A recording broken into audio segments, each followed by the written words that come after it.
Josh, a man who had moved around various cities over the past 10 years, finally found what seemed to be the perfect apartment in the attic of an old mansion, converted into apartments in the neighborhood of the arts in a small western New York City.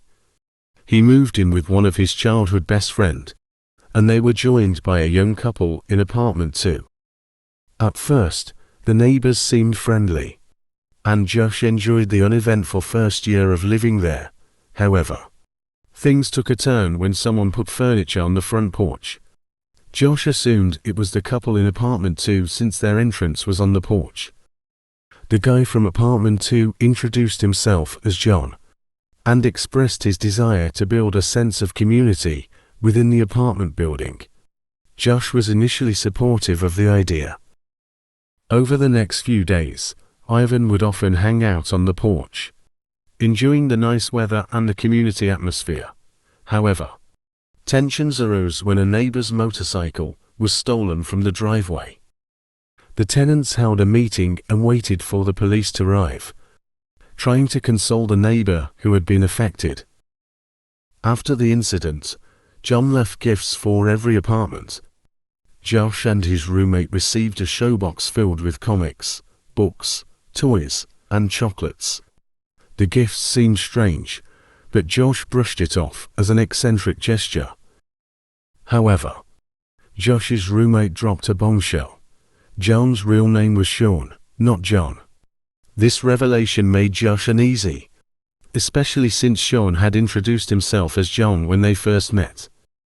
Later, another roommate informed Ivan that Sean had approached him outside, requesting assistance in retrieving something from his trunk. Sensing something was off, Ivan decided not to engage with Sean. The situation escalated when Josh discovered a hobo garden in front of the building, consisting of garbage, broken glass, and a half-empty refrigerator. Josh promptly contacted the landlord to express his discomfort. A few days later, Sean had a meltdown, throwing garbage into the street and yelling uncontrollably. Josh's roommate and a neighbor tried to calm him down, and eventually, the police were called, and Sean was taken to the station. Unfortunately, the troubles didn't end there. Sean was evicted from the apartment, but he continued to harass and threaten the tenants.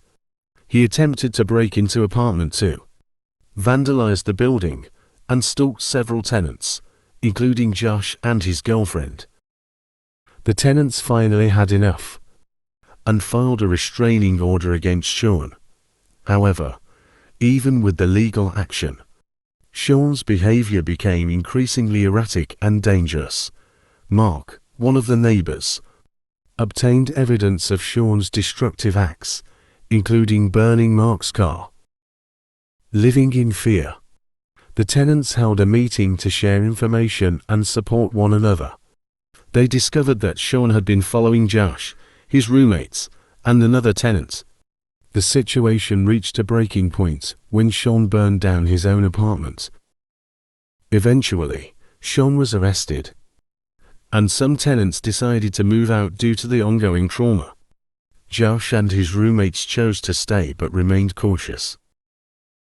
The story ends with Josh and his roommates hoping that Sean will remain in jail for a long time, as they continue to live in the building, hoping for a peaceful and secure environment.